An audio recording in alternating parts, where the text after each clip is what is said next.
Hi everyone, I hope you're doing well. Today's video is on the Barnes Mansion. Hey guys, so before I actually get into the story, I just wanted to share with you, so when I went to go get the footage for this video, I ran into an employee and she proceeded to tell me that anytime that you go into the house or before you leave the house, you're to say thank you, because if you don't, you're going to have a bad time while you're in there. And if you don't say thank you before you leave, something will follow you and will cause chaos wherever you go. And she also told me about an employee who had acquired a necklace from South Africa. She had went in to go get something out of the house, and when she went into the house, she was wearing the necklace, and at some point in time, she noticed that she wasn't wearing the necklace, and she was looking for it, couldn't find it. And when she was getting ready to leave, she happened to look down by the front door, and there was her necklace. So obviously something didn't like her necklace and took it off for her and then left it for her by the door. So I just thought it was awesome that she took the time, this employee, to tell me this story. And I appreciate it. And hopefully you guys like this. I wasn't able to get inside. They're not letting people inside of the house right now. But I did take a lot of footage and a lot of video of my walk to the house and then around the house, and hopefully you guys enjoy this. I enjoyed my time doing this today. It was awesome. Alright, now time for the video. There's a beautiful home that has stood on the west side of the Rock River since 1893. It was built by William Fletcher Barnes for his family. The Barnes family sold the house to the Rockford Park District in 1937. And it was used for the park's offices for several years before the second and third floors became the Burpee Museum of Natural History in 1942. Today, the beautiful building is once again used as administration offices for the museum.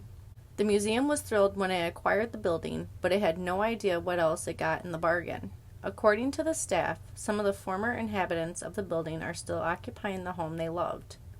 The house is located right on the banks of the Rock River. It is also down the street from Beatty Park, which has several Native American effigy mounds. According to the website Genealogy Trails, there were hundreds of mounds located up and down the rock. Both of these conditions, along with the limestone that sits under most of the downtown Rockford, makes the Barnes Mansion a prime spot for paranormal activity. Another theory that the Barnes home fits is the idea that people can leave imprints on certain locations, especially in times of heightened emotions, good or bad. This is evident when you visit historical places that seem able to almost transport you back into the past. These places, like the Barnes Mansion, have layers of history, some ancient, as in the case of the Native Americans, but some more recent. The Barnes family suffered many tragedies while they lived in the house, and these, according to some paranormal theories, also helped make a place more apt to become haunted. The staff at Burpee has had several unexplainable incidents inside the building. The sounds of long-forgotten music have been heard in the halls of the home. A former employee whose office was on the first floor of the three-story building shared an incident she experienced in the house during an interview. She stated that she was in her office on the first floor late one evening when she heard music that seemed to be coming from a different floor. The second floor of the building also contains offices, and the employee assumed one of her co-workers must still be in the building, listening to a radio. She finished her work and decided to check to see if her co-workers were ready to depart so they might leave together. The music was definitely coming from a room on the second floor, and though there was no light on in the office, the employee decided to check the room anyway. She lifted her foot to step into the room, and the music suddenly stopped. As she stood there in the darkened doorway, she felt a cold draft blow by her, chilling her. She turned to look back down the hallway and felt as though someone had stepped behind her. She decided that it was time to leave and rushed back down to her office to collect her things. Later, she described the music as not from this time period. William Barnes' family moved to Rockford in the 1850s.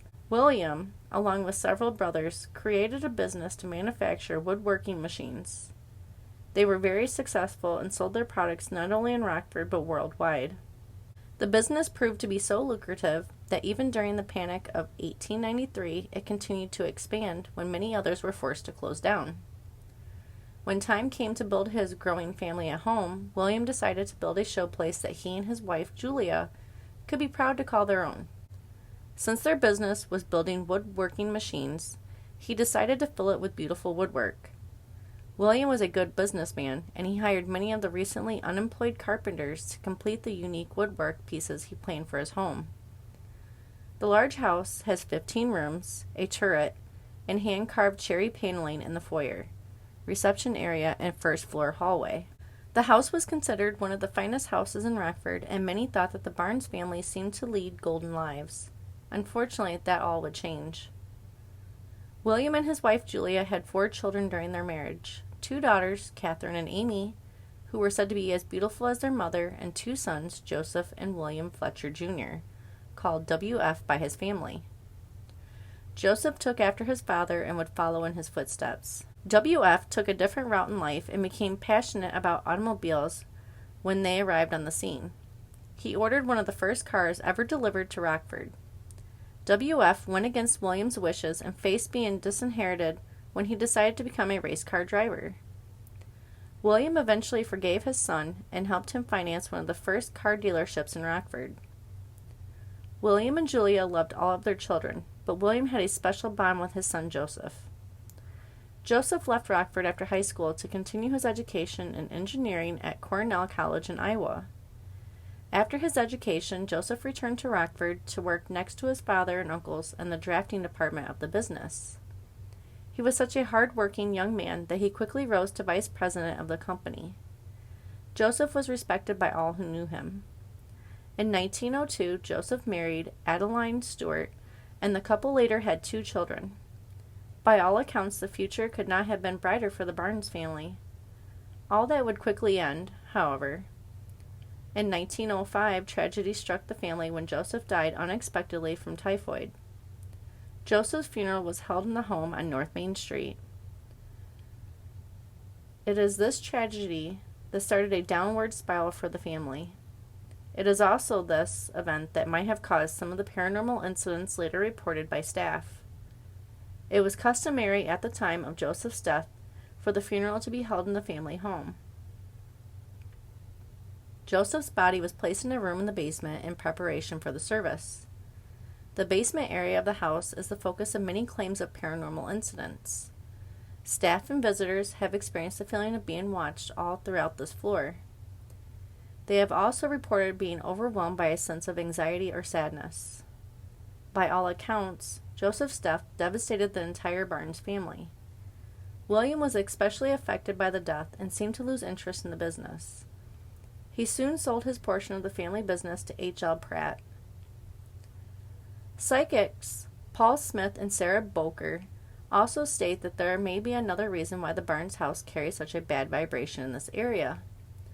During the early days of the Burpee Museum, one of the more unusual displays on exhibit was a complete skeleton of a Native American that was supposed to be from this region. Paul and Sarah claimed that this would definitely leave an imprint in the house. The practice of displaying the bodies of Native Americans is no longer conducted by the museum. The family suffered another unbelievable blow when their grandson, who was named after their son Joseph, was killed in 1910. The 7-year-old was staying with his maternal grandparents while his mother was on her honeymoon. Miss Adeline Stewart Barnes married her second husband, Archie Catlin of Kansas, in her parents' home less than 24 hours before the horrible accident. Joseph and his cousin were downtown with Adeline's sister and were apparently told to wait for her in the car. Joseph was described as a lively little boy who was easily bored. He decided to crawl out of the car, not realizing the danger. Witnesses stated later that they saw Joseph leave the car and were horrified to see another car bearing down on him. Several people yelled, but there was nothing they could do but watch helplessly as the boy darted out in the street and the vehicle ran him down. It was determined that the driver could not have avoided the little boy. Joseph was laid to rest next to his father at Greenwood Cemetery. Another tragedy occurred when William's lovely wife, Julia, was part of a camping trip to Manitowish, Wisconsin. Julia was walking in the woods and was injured when a hunter accidentally shot her. She took most of the charge to the side of her face. One of the shots passed through her eye. Julia was carried to camp by her son, W.F. Barnes, Jr., who then accompanied her to Chicago. Julia would not tell authorities who shot her, stating that it was an accident. Julia would recover from her wounds, but she suffered from chronic pain for the rest of her life. She was no longer able to attend the lavish parties that she once hosted. Julia passed away in 1922, but according to psychics, she still stands looking out the second-floor windows of her beautiful home. In 1928, William became ill and was bedridden before he died from a stroke on December 30th, 1930. He was survived by his son, W.F. Barnes, and his daughter, Amy Barnes Lane.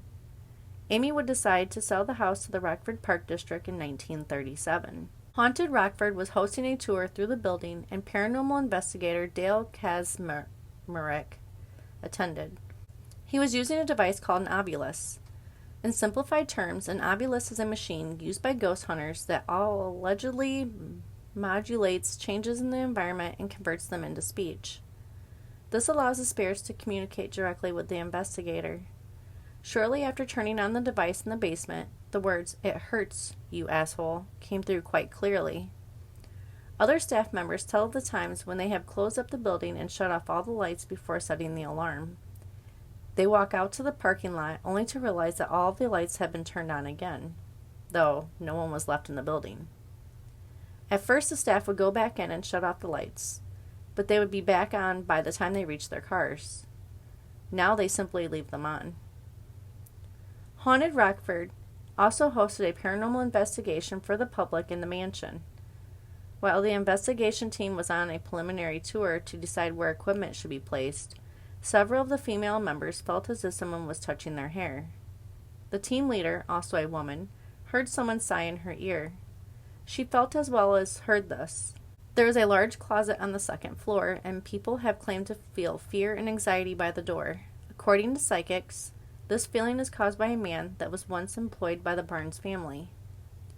Apparently, this man would wait for the young maids or nannies to go into the room to put something away, and then he would step in behind them, trapping them in the room. He would grope and fondle them against their will, causing them to become very upset. He would threaten them by telling them he would get them fired if they told. This was a bad man, psychic Sarah Boker emphasized. There have also been reports of shadows moving around on the second and third floors of the house. These have been seen by staff as well as visitors. There is another room on the third floor that seems to be disturbing to certain people. It is a strange little room that has a sink and might have been used as a staff lounge or a workroom during the museum days.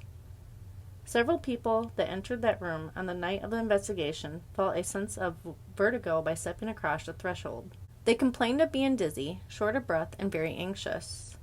Whether it is a combination of certain conditions or the rich history of the house, the Barnes mansion is clearly a unique place where the lines that separate the present and the past become blurry. The beautiful building still showcases the wonderful skill of the builders who constructed it, and the love of the owners for their home shines through the entire house as much today as it did when the Barneses proudly entertained there. Though no children play here anymore, and some of the rooms are vacant of any furnishings, the Barnes mansion still echoes with the sounds of the family members who continue to roam these halls.